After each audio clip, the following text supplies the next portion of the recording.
Hello students, welcome to my YouTube channel study with Varsha. पिला माने आज हम पढ़ा क्लास 2 रो जो नुआ विषयटी रही विषयटीर ना हूँ ओडिशार पर्वपर्वाणी। ठीक अच्छे विषयटी भल भाव पढ़ा बुझा और जाना विषय कौन रही। तेज चलतु स्टार्ट करवा। कहुई क्यों पर्वर चित्र ए जो चित्र देखुच ये पाखे है रथयात्रा चित्र देखुच कौ चित्र आम रथयात्रा चित्र। आषाढ़ मास शुक्ल पक्ष द्वितीय तिथि रथयात्रा पालन हुए। पुरीर रथयात्रा विश्व प्रसिद्ध रथयात्रा हुए। रथयात्रा केवे पालन हुए? आषाढ़ मास शुक्ल पक्ष द्वितीय तिथि होता है और विश्व प्रसिद्ध रथयात्रा कौटी हुए? पुरी रे। ठीक अच्छे यही दिन जाति धर्म वर्ण निर्विशेष समस्ते बड़दाण्ड में ठाकुर को दर्शन करने को बाहरी था। ठीक अच्छे तापर ये दिखाई द्वितीय चित्र देखो गणेश ठाकुर आमर अच्छा चित्र क्यों ठाकुर पूजा क्यों ठाकुर गणेश ठाकुर पूजा यही पूजा क्यों सब स्थान में हुए है लिखाई तुम्हें गणेश पूजा दिन विद्यालय कौन सब कर है तो कौन दिखाई भाद्रव मास शुक्ल पक्ष चतुर्थ दिन गणेश पूजा हुए। गणेश को बुद्धिदाता बोली कह जाए। तो गणेश पूजा पालन हुए आमर भाद्रव मास शुक्ल पक्ष चतुर्थ दिन में होता है। ठीक अच्छे तापर कौन दिखाई ये देखुच गोटे चित्र है तो दिखाई यह कलाहांडी जिलार एक पारंपरिक यात्रा होची छतर यात्रा। कलाहांडीर इष्टदेवी माँ माणिकेश्वरी एहिठारे पूजा पाती। दुर्गा पूजा अष्टमी दिन यह यात्रा पालन होता है। जिते आम दुर्गा पूजा पालन करूँ जो दिन अष्टमी पड़ी था से दिन यही यात्रा होता है। कौ यात्रा? छतर यात्रा। तापर कौन दिखाई देखुचे आम ये है दीपावली यात्रा देखुचे दिखाई कार्तिक मास कृष्ण पक्ष अमावास्या तिथि दीपावली पालन करा जाए। दीपावली केवे पालन करा जाए? कार्तिक मास कृष्ण पक्ष अमावास्या तिथि से दिन आम आम पूर्वपुरुष को मन पकाई दीप जाणु आउ पिठापणा करके खाई था। ओडिशार अन्य पर्वपराणी मानक मध्य मकर संक्रांति है, रज, अक्षय तृतीया, कार्तिक पूर्णिमा, जन्माष्टमी, प्रथमाष्टमी, पणा संक्रांति आदि पर्व को महासमय पालन होता है। ओडिशार 12 मास 13 पर्व हुए बोली कह जाए। ठीक अच्छे जीवा आम आस कथा प्रश्न उत्तर को जीवा। कौन नंबर कौन दिखाई तुम अंचल क्यों सब पर्व पालन करा जाए? क्यों क्यों पर्व पालन हुए? आम अंचल रथयात्रा, गणेश पूजा, दीपावली, दुर्गा पूजा, रज, होली, सरस्वती पूजा, कार्तिक पूर्णिमा एवं मकर यात्रा संक्रांति आदि पर्व पालन होता है। तापर ख नंबर कौन दिखाई विश्व प्रसिद्ध रथयात्रा केउठारे होता है? केउठारे? विश्व प्रसिद्ध रथयात्रा पुरी ठारे होता है। तापर ग नंबर दिखाई गणेश पूजा क्यों दिन पालन करा जाए? क्यों दिन? भाद्रव मास शुक्ल पक्ष चतुर्थ तिथि गणेश पूजा पालन करा जाए। तापर दिखाई घ नंबर छतर यात्रा क्यों जिलार मुख्य? क्यों जिलार? कलाहांडीर लिख कलाहांडी। तापर नेक्स्ट क्वेश्चन कौन दिखाई क्यों पर्व पूर्वपुरुष मान मन पकई था? क्यों पर्व? दीपावली रे। दीपावली रे आमे पूर्वपुरुष को मन पकई था आ मन पकई कौन दीप जालु आउ पिठापणा कर। ठीक अच्छे दीपावली लिख। 2 नंबर दिखाई पढ़ और लेख तो लिखा स्थान लिख स्थान। तापर लिखाई स्थिर लिख स्थिर। तापर लिखाई स्थायी लिख स्थायी। तापर कौन लिखाई अस्थि लिख अस्थि। तापर दुष्ट लिखाई लिख दुष्ट। तापर लिखाई सुस्थ लिख सुस्थ। जहाँ लिखाई देखी देखी लिख उठी सबुथ पढ़ तापर देखी देखी लिख। 3 नंबर जा 3 नंबर कौन दिखाई कोठरी मध्य अक्षर गुड़िक शब्द गढ़ आउ लेख जमी स्थापन स्थापन है नहीं। तापर आ कौन हम आ गोटे हम स्वस्थ है लिखा अस्ता प्रस्थान लिख प्रस्थान। तापर प्रस्थ। तापर बस्त बस्तल अस्थल एगुड़ा सब लिख। ठीक अच्छे 4 नंबर दिखाई आस तल बाक्य गुड़ पढ़ा और लिखा।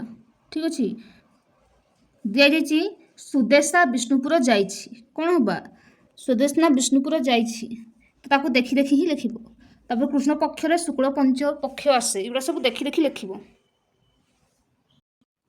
एटा सब लिख। तापर जब आम नेक्स्ट क्वेश्चन कौन दिखाई देखा सब देखी देखी लिख। कहुई पढ़ा लिख तो पढ़ तापर देखी देखी लिख। तापर 5 नंबर दिखाई स्त आ स्न थी 3टी लेखाएं शब्द लेख जमती आम कहूचे कृष्ण कृष्ण गोटे शब्द आने लिखा कृष्ण आउ सुस्थ आउ कौन सहिष्णु लिख सहिष्णु। ठीक अच्छे तापर ये कौन दिखाई 6 नंबर दिखाई स्त आ स्न युक्ताक्षर शब्द गढ़ी 2टी वाक्य लेख जमती आम कहूचे ये है कौन जे गोटे स्नो कहले सहिष्णु ସହିଷ୍ଣୁ ବୋଲି ଶବ୍ଦ କହିଲେ ଲେଖିବ କ'ଣ ଲେଖିବ ଆମେ ସମସ୍ତେ କଷ୍ଟ ସହିଷ୍ଣୁ ହେବା ଉଚିତ ଲେଖିବ ଆମେ ସମସ୍ତେ କଷ୍ଟ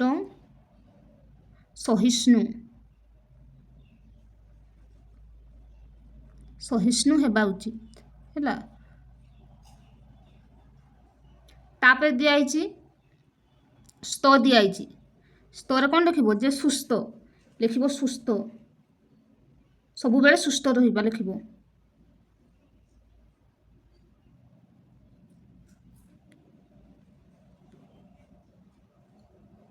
ତାପରେ ଯିବା ନେକ୍ସଟ କ୍ୱେଶ୍ଚନ ଆମେ କ'ଣ ଅଛି ଦେଖିବା। 7 ନମ୍ବର କ'ଣ ଦିଆଯାଇଛି ପର୍ବର ନାମ ସହ ଉପଯୁକ୍ତ ପାଳନ ତିଥି ଗାରଟାଣ ଯୋଡ଼ ଆଉ ଲେଖ। କ'ଣ ଦିଆଯାଇଛି ଦୀପାବଳି କେବେ ହୁଏ କାର୍ତ୍ତିକ ମାସ ଅମାବସ୍ୟା ତିଥିରେ ହୁଏ। ତାପରେ ରଥଯାତ୍ରା କେବେ ହୁଏ ଆମର ଆଷାଢ଼ ମାସ ଶୁକ୍ଳପକ୍ଷ ଦ୍ୱିତୀୟା ତିଥିରେ ହୋଇଥାଏ। ଗଣେଶ ପୂଜା ହେଉଛି ଆମର ଭାଦ୍ରବ ମାସ ଶୁକ୍ଳପକ୍ଷ ଚତୁର୍ଥ ତିଥିରେ। ତାପରେ ଛତ୍ରଯାତ୍ରା କେଉଁଠି କଳାହାଣ୍ଡିରେ ଯେଉଁଟା ମା ଦୁର୍ଗା ଅଷ୍ଟମୀ ଦିନ ତିଥିରେ ହୋଇଥାଏ ଅଷ୍ଟମୀ ତିଥି ଦିନରେ ଠିକ୍ ଅଛି। ଯେଉଁଟା ଗାରଟାଣ ହେଲା ତାକୁ ଲେଖିବ ଏଇଠି ଠିକ୍ ଅଛି। ତାପରେ ଆମର ନେକ୍ସଟ କ୍ୱେଶ୍ଚନ 8 ନମ୍ବରରେ କ'ଣ ଦିଆଯାଇଛି ପର୍ବର ନାମ ସହିତ ଗାରଚାଣି ଯୋଡ଼ିବା ଠିକ୍ ଅଛି। ରଜ ଦିଆଯାଇଛି ରଜ କେଉଁଟା ଆମର ଯେଉଁଟା ଆମେ ଦୋଳି ଖେଳିଥାଉ ରଜ ହେଲା। ତାପରେ ଜନ୍ମାଷ୍ଟମୀ କେଉଁଟା ଶ୍ରୀକୃଷ୍ଣଙ୍କର ଜନ୍ମାଷ୍ଟମୀ। ତାପରେ ଦୀପାବଳି କେଉଁଟା ଆଲୋକର ପର୍ବ ଆମେ ଦୀପାବଳି। ତାପରେ ଗଣେଶ ପୂଜା। ତାପରେ ଯିବା ଆମର ନେକ୍ସଟ କ୍ୱେଶ୍ଚନ କ'ଣ ଦିଆଯାଇଛି ଦେଖିବା।